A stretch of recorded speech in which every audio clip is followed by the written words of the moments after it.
네, 여러분 안녕하세요. 반갑습니다. 성공의 정석, 성공박사 정찬우 인사드립니다. 자, 여러분은 지난해 계획한 대로 좋은 성과를 내셨나요?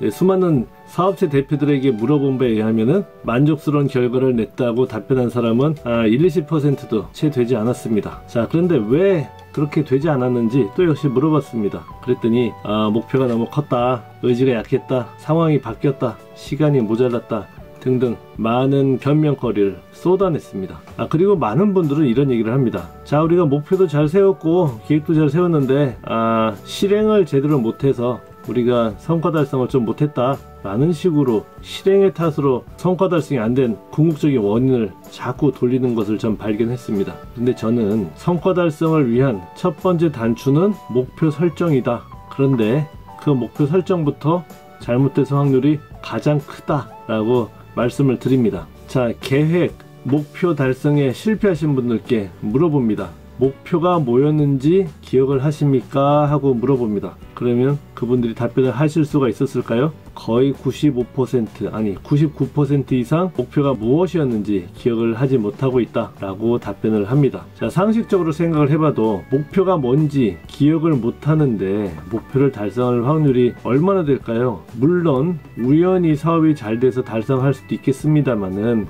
그 확률은 5%도 채 되지 않을 것입니다. 자, 계획을 아주 잘 세우든 못 세우든지 간에 목표를 기억하는 것은 첫 번째로 가장 중요한 것이다 라는 걸 여러분도 명심하셔야 될 것 같습니다. 물건을 살 때 여러분은 대충 주문했는데 물건이 제대로 만들어져서 여러분한테 이렇게 배달 왔던 적이 혹시 있으셨나요? 집안에서 인테리어 공사나 아마 이사 경험도 있으시리라고 생각하는데요. 여러분께서 그 외주업체들한테 대충 알아서 해주세요 라고 맡기신 적이 있으신가요? 자, 만약 맡기셨다면 어떤 결과가 튀어나왔나요?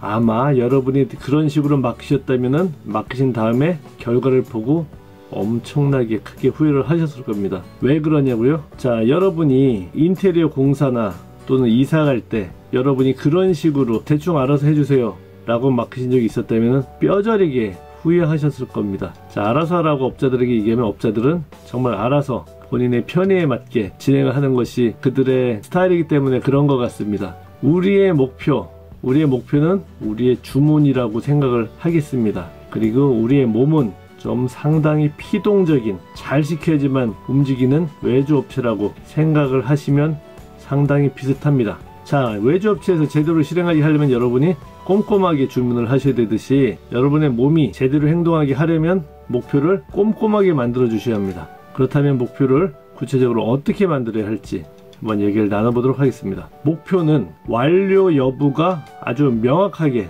드러나고 실행이 어느 정도 수반돼서 보이게 녹아들어 있어야만 좋습니다. 자, 예를 한 가지 들겠습니다. 어떤 직장인의 목표가 월 매출 2천만 원입니다. 자, 이 목표를 보면은 그 직장인이 무엇을 해야 할지 바로 보이나요? 바로 떠오를 수가 있을까요? 네, 그 사람이 그 업무를 그동안 계속 해왔던 업무라면 당연히 보입니다. 네, 하던 업무니까요. 그런데 그렇지 않고 새로운 일이다 라고 하면은 단순히 2천만 원의 그 매출 목표만 가지고 어떤 실행 계획 그리고 행동으로 바로 연결돼서 떠오르지가 않습니다. 자, 그렇다면 어떻게 하면 좋을까요? 월 매출 2천만 원 올리기 라는 식의 그 결과 형태의 목표보다 가급적이면은 위에 매니저가 잘 터치를 해줘서 실행의 형태로 만드시는 게 더 좋습니다. 이런 거죠. 일반적으로 월 매출 2천을 하려면은 고객을 일주일에 5번 이상 만나면 됩니다 라는 식의 어떤 그동안 쌓아나갔던 업력이 있다면은 월 2천으로 하지 마시고 고객을 일주일에 5번 이상 만나기 라는 식의 실행 형태로 목표를 잡아주신다면은 업무를 하는 사람이 즉각적으로 실행을 하는데 도움이 많이 됩니다. 자, 또 이런 목표는 어떻게 생각하십니까? 목표입니다. 영어 실력을 외국인과 소통하는 수준으로 올리기. 자, 이런 경우가 있습니다. 외국 프랜차이즈 식당에서 음식을 아주 잘 소통해 가지고 시켜 먹습니다. 자, 이거는 외국인과 소통을 한다 라고 말할 수도 있는 것이죠. 굉장히 고난이도는 아니지만 소통은 소통입니다. 또 한편에서는 또 이런 것도 있습니다. 영어로 보고서를 쓰고 영어로 발표를 하고 유명한 사람들, 지식 수준이 높은 그 외국인들과 영어로 질의응답도 하고 답변을 하는 수준이다.